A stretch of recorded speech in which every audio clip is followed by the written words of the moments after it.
Welcome back to this week's Read This Next with Nicole and Laura. This week we are talking about cults, a very sharp turn from last week's slow burn romances, as we promised. Yes, a very sharp turn. And also not just in the topic, but also the kind of style of book. Most of these cult books, the vast majority are also thrillers, suspense sort of books as well, high tension, which there'd be a different kind of tension entirely in the slow burn romances. Yes. Oh, good point. Yeah. Do we want to jump right in? Because I know we have a bunch to talk about. We do. We'll jump right in. But as we're doing that, I am going to say just that for whatever reason, I don't know what it says about me and my reading habits, but I've read so many books about cults, cults, a lot. So a lot of these happen to be ones that I've read because that's how it works out. I mean, I've also read a lot of kidnapping books. You know, there is some overlap there. There is kidnapping and cults. Sometimes. I read or heard somewhere, I think this stat gets said a lot, but women tend to be the like consumers of crime, like real crime, true crime. That's the word I'm looking for. True crime stuff and crime thrillers, because unconsciously we think that we're protecting ourselves because we can learn from what we're reading or watching. Yeah, that sounds accurate. Yeah, so maybe that's it. Maybe I also just like dark stories. I don't know. Yes. So Nicole, this is not her genre, but we'll see if maybe by the end one of these will appeal to her, one of these titles, and you'll want to pick it up. Yeah, because I don't have a rec, but maybe we'll have a Nicole might read. Maybe we will. Add it to my to-read list. These are many of them are my recs one way or another, so we're not hurting for recs. Okay, so my first one, it's a YA. It's called The Special Ones by M. Bailey. A mysterious cult leader has complete control over Esther's life, or does he? Okay. Esther is one of the special ones, capitals S and capital O. 4 young spiritual guides who live under his protection in a remote farmhouse. The special ones are not allowed to leave, but why would they want to? They are safe from toxic modern life, safe from a meaningless existence, safe in their endless work. He watches them every moment of every day, ready to punish them if they forget who they are, and all the while broadcasting their lives to eager followers on the outside. Oh. Esther knows that if she stops being special, he will renew her. That means being replaced with another Esther. Nobody knows what happens to the special ones who are taken away from the farm after renewal, but Esther fears the worst. Like, spoiler alert, she's right to fear the worst. It is the worst. Shocker. She also knows she's a fake. She has no ancient wisdom. And she's deeply troubled about her life in captivity. But like an actor caught up in an endless play, she must keep up the performance if she wants to survive long enough to escape. Oh, that sounds interesting. I wondered if the other kids know, like if they actually, well, I mean, obviously it's cult, right? Are they all fakers and they're all just like playing along so they don't die? See, this is one of the ones that this isn't a spoiler because you find it right at the beginning, that she was kidnapped and brought into this cult. And so kind of what we see, we're from her perspective. So yeah, there's those other kids. You don't know how much they believe, how much they buy in. There's the really creepy guy who's overseeing them. There's the creepy, weird people who believe that guy and that they are special ones. Yeah. Just live streaming. Basically, it's like present day, basically. It's suspense, certainly, bit of a thriller. Like, is she gonna figure out a way out? What's gonna happen? I hope she does. And the cover looks cool too. It does. Very scratchy. This next book, have you read the description yet? I haven't. Okay, I can't wait to watch your face as you read what this is about. Okay. Okay, so Laura tells me this is a YA. It's called The Sacred Lies of Minnow by Stephanie Oakes. With a harrowing poetic voice, this contemporary page turner is perfect for fans of Laurie Halse Anderson's Speak, Julie Berry's All the Truth That's in Me, and the works of Ellen Hopkins, all books that I don't think I've actually read. Oh goodness, the Kavinian cult has taken everything from 17-year-old Minnow, 12 years of her life, her family, her ability to trust. And when she rebelled, they took away her hands. Literally. That's not good. Now Well, their keep going. prophet, I'll try. Now their prophet has been murdered and their camp set aflame, and it's clear that Minnow knows something, but she's not talking. As she languishes in juvenile detention, she struggles to unlearn everything she has been taught to believe, adjusting to a life behind bars and recounting the events that led up to her incarceration. But when an FBI detective approaches her about making a deal, Minnow sees she can have the freedom she always dreamed of if she's willing to part with the terrible secrets of her past. The Sacred Lies of Minnow Bly is a hard-hitting and hopeful story about the dangers of blind faith and the power of having faith in oneself. And then in big bold letters it says, "Fairy tale and folklore inspired, compelling haunting." Oh, that was me. I figured. There you go. I was just throwing those in at the end for you as descriptors. Love it. Yeah, literally. In this cult, they take their rules very seriously. Yeah. And So if you break them, why did she was just rebelling and they were like, enough's enough, your hands are gone? I have not actually read this one. Oh, okay. Something So I to don't add know. to your to-read list. Yeah, it's been kicking around for a while. It's on there. But yes, I thought you'd like that. That's a nice detail Yeah. for you. She literally gets her hands cut off. It's horrifying. That is horrifying. Yeah. Sorry, I have a bit of a cough today. It's very dry in this house. Fair enough. Mhm. Fair enough. It's very dry and it's very cold. We're Yes. recording this and it's like -40 out. Yeah. FYI, whenever you may be watching, it's cold.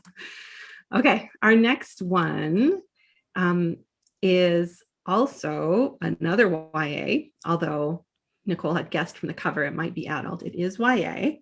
It's called Sister Wife by Shelley. I don't even know how to say that last name. Let's see. Herdlitzka. Oh, yeah. That sounds good. That's my best guess. As always, we will have it in the text of the notes, the episode notes. So if you want to find it, that's how you can find that author's name. Mm-hmm. Okay, so here's what this one's about. In the isolated rural community of Unity, the people of the movement, all caps, live a simple life guided by a set of religious principles and laws that are unique to them. Polygamy is the norm, strict obedience is expected, and it is customary for young girls to be assigned to much older husbands. Boy, what a unique idea. No one's ever come up with that one before. No. Sigh. Celeste, oh, sorry, lost it for a second. Celeste was born and raised in Unity, yet she struggles to fit in. Perhaps it's because of Tavinia, the girl who has come to live with them and entertain Celeste with forbidden stories. Or John, the young man she has clandestine meetings with. Or maybe it's the influence of Craig, the outsider she meets on the beach. She's meeting a lot of people. She's, considering that they're in a confined cult, she does meet a fair bit of people. Yeah. Whatever it is, she struggles to accept her ordained life. At 15, she is repulsed at the thought of being assigned to an older man. Yes, fair enough. Rightfully so. Rightfully so. And becoming a sister wife, yet she knows for certain that she is not cut out to raise children. She wants something more for herself, yet feels powerless to change her destiny because rebelling would bring shame upon her family. Mm-hmm. Celeste watches as Tavinia leaves Unity, followed by John, and finally Craig, the boy who has taught her to think outside the box. I'm not sure why that's in quotations.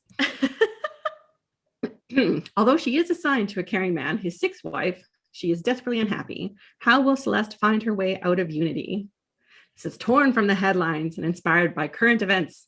This book is also older, so it's not a current event like of this last couple of years. But I was going to say, what current event? Current events at the time.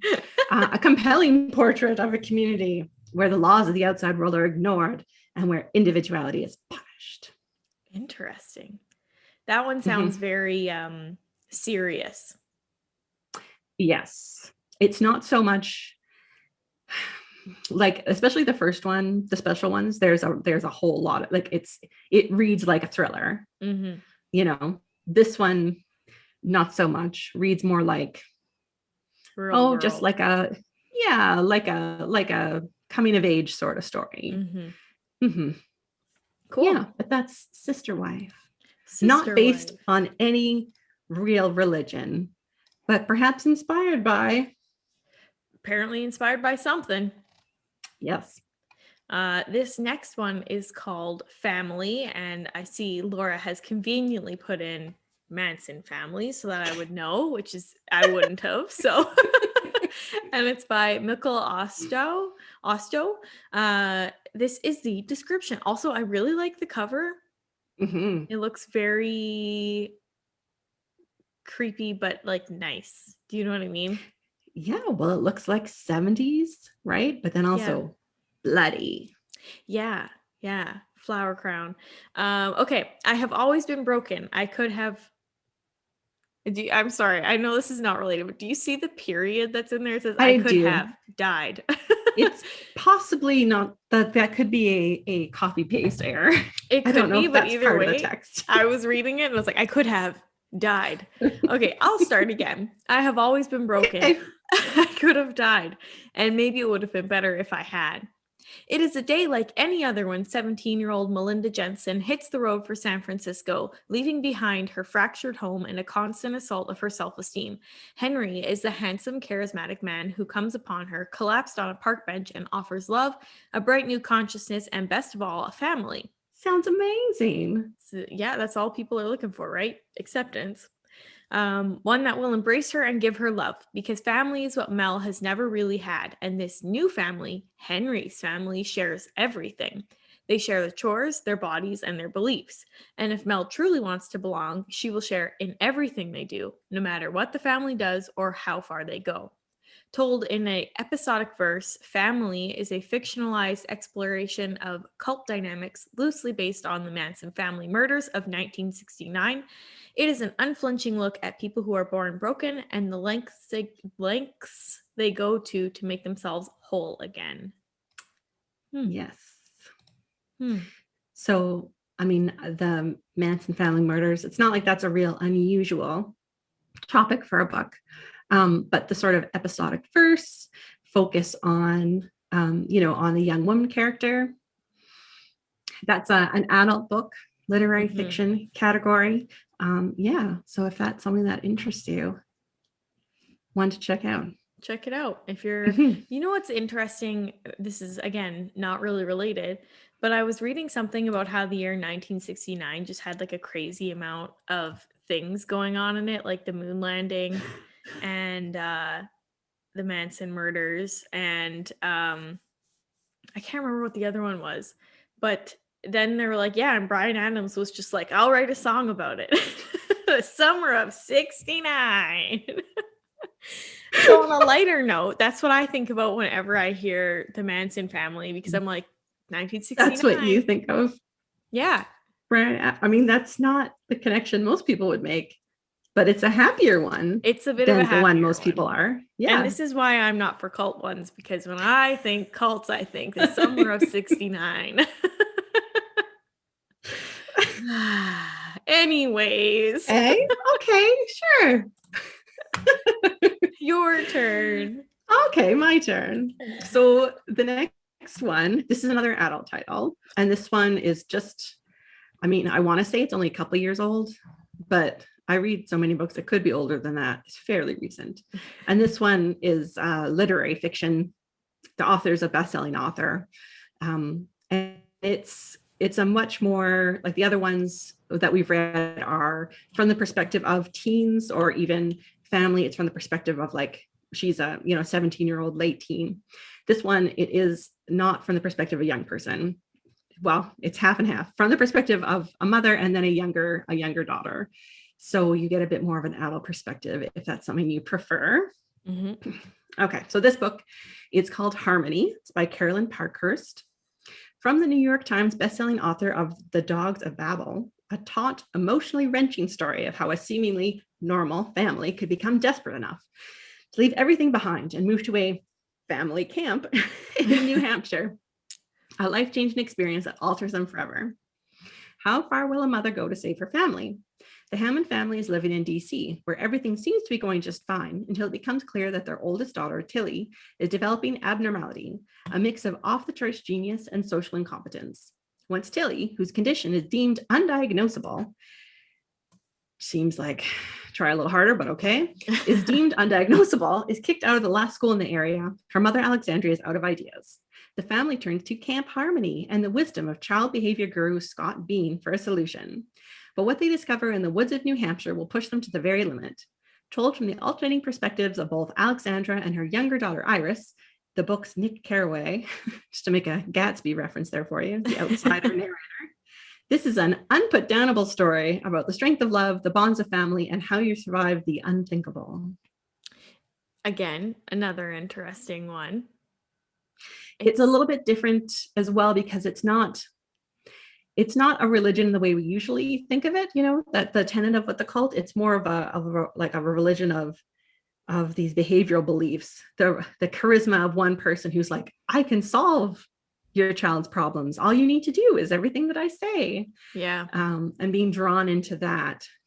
So it's a little bit different sort of time frame, but still I still included it because I felt like it met the kind of general Fits. parameters. Yes. It's also interesting to me. I don't think a single one on our list, and maybe I just haven't seen it yet, is about a dude, like True facts. a man joining a cult. That's true. We had one and we took it off. Oh, we did have one. Well, either way, still, that's not very many. One out of all of them. Yeah. Hmm. That's not very many. I think there's not, it could be as well, there's not as many written.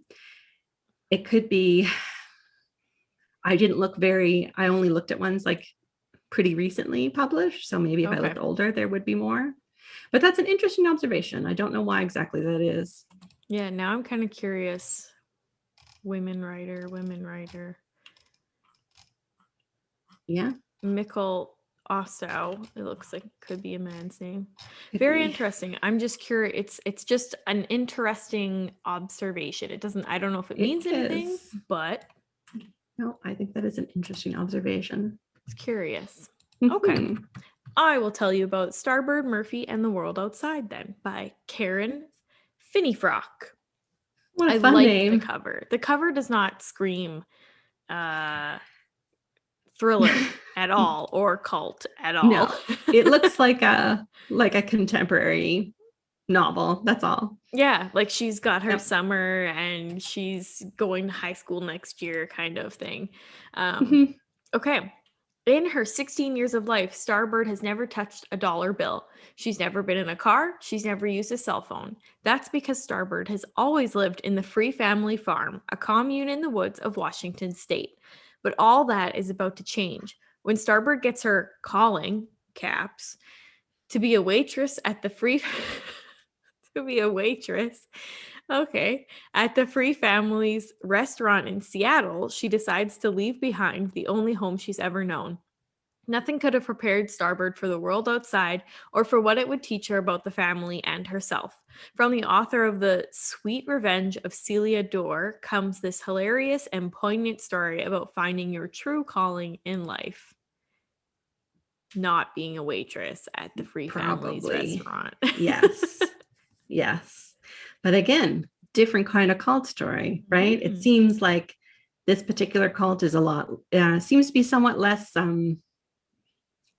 psychologically traumatizing than some of the others we've read about, with the whole like married off to old man sort of thing. That's not mentioned here as a concern. Yeah. They're sending her away from the farm. So it seems, a different kind of environment, which leads to a book that is described as hilarious, which none of these other cult books I would have put in that category at all. No. So yeah, but they're, a different kind of cult story. They're out there. There's a lot of variety in cult stories. Yes. Uh-huh. Uh-huh. Okay, this next one is actually a duology. And it's a complete series. And it's called, the first book is called Vivian Apple at the End of the World. And the second book is called Vivian Apple Needs a Miracle. And the first book also had a different name called Vivian versus the Apocalypse, which I always liked more, but they That sounds renamed it for cool. some reason. Whatever. It's by Katie Coyle. Okay, so here's the description of the first book. 17-year-old Vivian Apple never believed in the Evangelical Church of America, unlike her recently devout parents. But when Vivian returns home the night after the supposed rapture, all that's left of her parents are 2 holes in the roof. Oh. Suddenly, she doesn't know who or what to believe. With her best friend Harp and a mysterious ally, Peter, Vivian embarks on a desperate cross-country road trip through a paranoid and panic-stricken America to find answers. Because at the end of the world, Vivian Apple isn't looking for a savior, she's looking for the truth. That sounds like that would be Nicole's pick of the day. That's Yeah, cool. right? It is. So there's a bit of a mystery because they're trying to figure out what's going on. There's some really interesting like societal stuff going on because of course there's a certain number of people who got raptured, right? And so then everyone who's left behind is like, ugh, we seem to have made the wrong call. Did we not get raptured? we didn't get raptured. So, so then that obviously affects many people's behavior. Mm-hmm. Yeah, it's quite good. And so then book 2, I'm not sure. I don't think I copied over. Oh no, I did do the description. So in book 2, they're saying the predicted rapture has come and gone. There was 3,000 believers who were caught up in it. And Vivian Apple and her best friend are revolutionaries determined to expose the church and, let everyone know what is actually going on. I don't want to say anymore because I don't want to spoil it. But yes, so both really like fast-paced, propulsive reads, questioning how do you live with integrity. Yeah. Sounds good. It is, and it takes aim at the kind of prosperity, religious beliefs, and people who are religious figures who are asking seem to be more invested in raising money than actually helping people. It's one of those sorts of religions. Okay. Yeah, You're good getting a times. little bit of everything with these choices. I told you, And you cults read are this one, wide right? ranging. I did. I enjoyed it. Nice. Okay. Yeah. Let's Oh, and there's see. even a little romance in that one. Oh, my, is it with, well, no spoilers, I guess, but Nobody is there's being one there. forced to marry an old man. We love that. Yay! That's much better when people get to choose their own boyfriends. Yeah, That's especially our in a cult preference. romance. Yeah. Yes. But I mean, I guess to be fair, she's not in the cult. Her parents are in the cult. Good point. Good point. Yes. All Okay. right. My last one that I'm talking about is called Terry This Night by Kristen Dunnion. Love the cover. Another Again. adult one. Okay, this one's adult. Good to know. Good to know. In this dystopian, eerily relevant novel, a civil war is brewing in America. Below ground, a cult led by the deluded and narcissistic Father Ernest is ensconced in. Whew, I got that's a lot of E's. Father Ernest is ensconced in an underground bunker, waiting out the conflict. When the family runs out of food, Ruth, coming of age and terrified of serving as Ernest's next wife, must choose between obeying her faith and fighting for survival. In this unsettling, in this unsettling modern Lilith tale, spirited women resist their violent racist culture and in doing so become outlaws. Have you read this one? Yes. Good. I liked it. Yeah. It was good. That was a 4-star read, I believe. There you go. I enjoyed it quite a lot.